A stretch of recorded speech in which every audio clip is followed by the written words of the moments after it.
You know, there's something that I noticed is that the way that they buff Nephti and also previously Roland and Federica is to buff them to the current JP level right now. Not to the current EN level, up to the point where Celestia is the least right now in JP.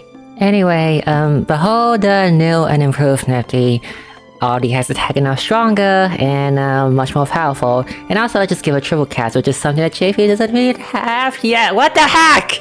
So Triplecast, as in, you do get the requirement for this X node that Nephti have. It will go up 3 times, including the defense debuff. So you will get 6 ton of defense debuff total, and also 3 separate hit. And also her single target multi-hit got buffed too.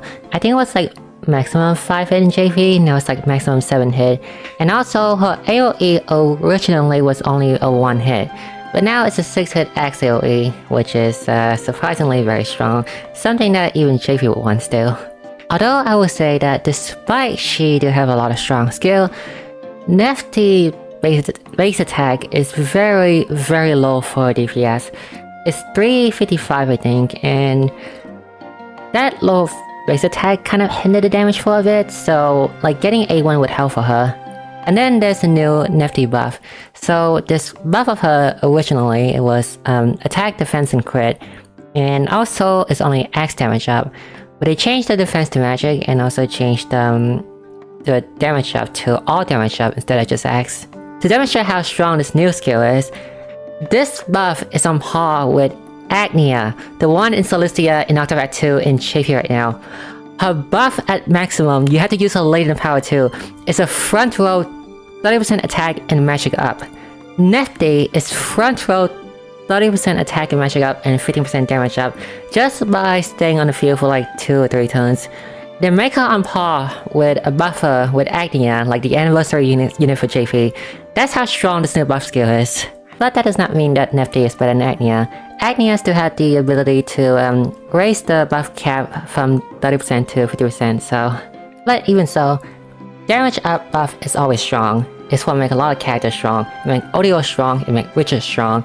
In the same case here, it will make Nephti strong.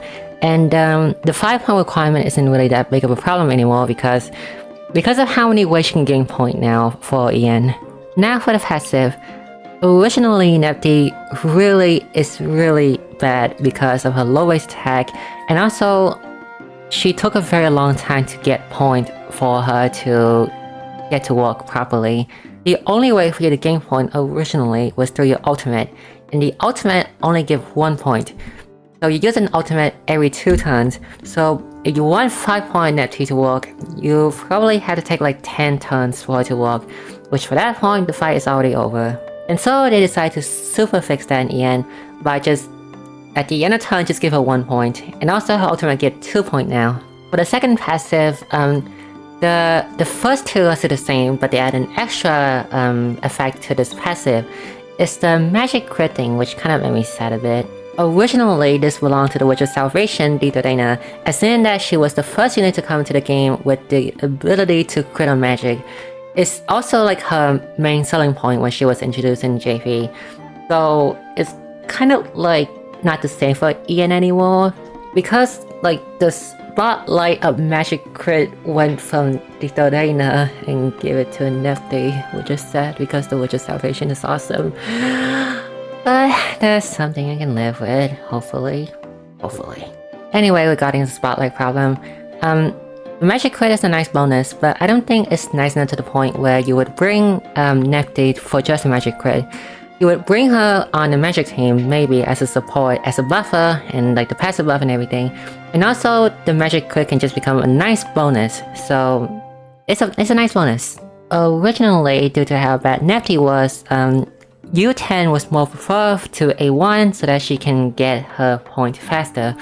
But now with all the point change, I think it's better to go for A1 first, or even A4 first, because they also changed the A4, because the extra 50 attack is extremely beneficial on Nephti for someone who has very low base attack. So get A1 first, or even A4 first if you have the resource for it, before going for Ultimate 10. This Ultimate now grants buff for 2 turns from 1 turn from JP, and this make it very strong because you combine it with some other buffer like Prim EX or Lynette, you can potentially maintain 30% ultimate buff for your entire team throughout the entire battle. And if you have Hasumi A4 or Prim EX A4, then it make it even easier to sustain the ultimate buff, so the ultimate is very strong. Now for Solon, he's still the same as in JP, so no buff, but his skill is still very strong though. Although the most notable one he has is the 3-hit fire that fall from the sky that also hits spear. All of the skill is helpful, but not as helpful as this one. Honestly, like the 3-hit fire from the sky thing is like his most notable skill normally, so it's fine you don't use anything else besides that skill. He also has like this countdown fire attack thing, which I remember trying to make it work, but it just isn't worth it, honestly. Like, it's just not worth the setup for the countdown to go off when the enemy is broken.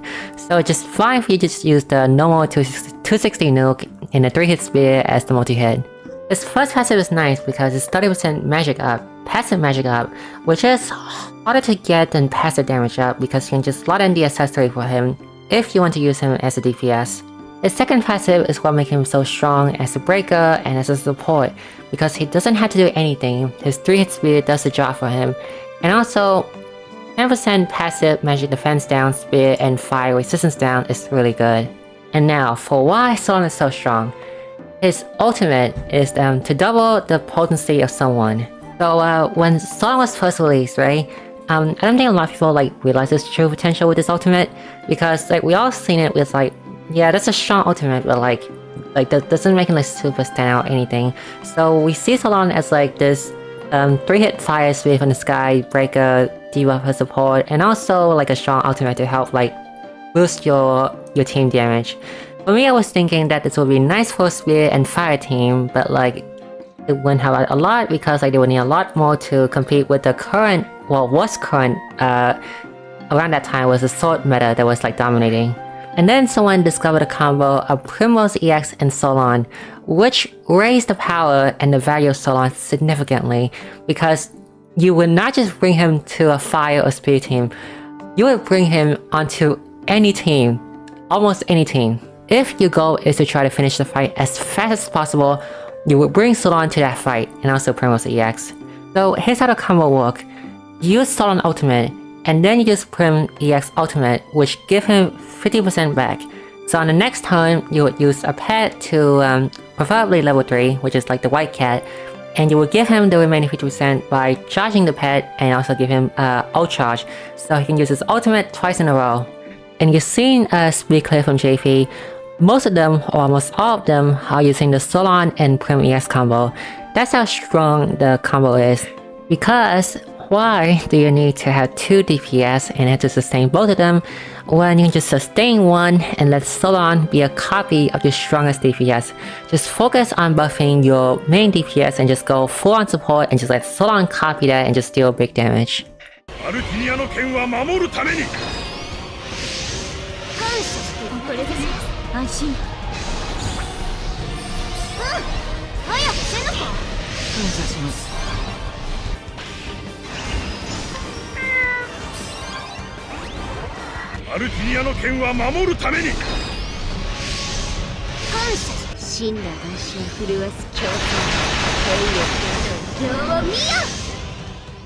And of course, Ultimate 10 is mandatory for this combo to work.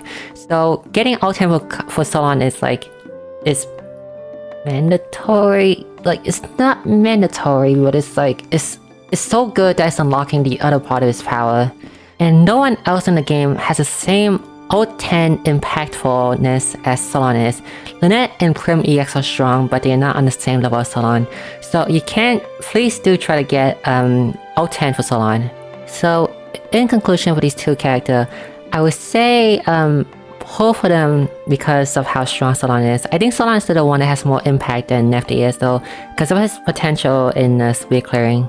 And for Nephti, later on she will also get the 6-star buff and the torch point buff for her, which make her even stronger and also get her point even quicker.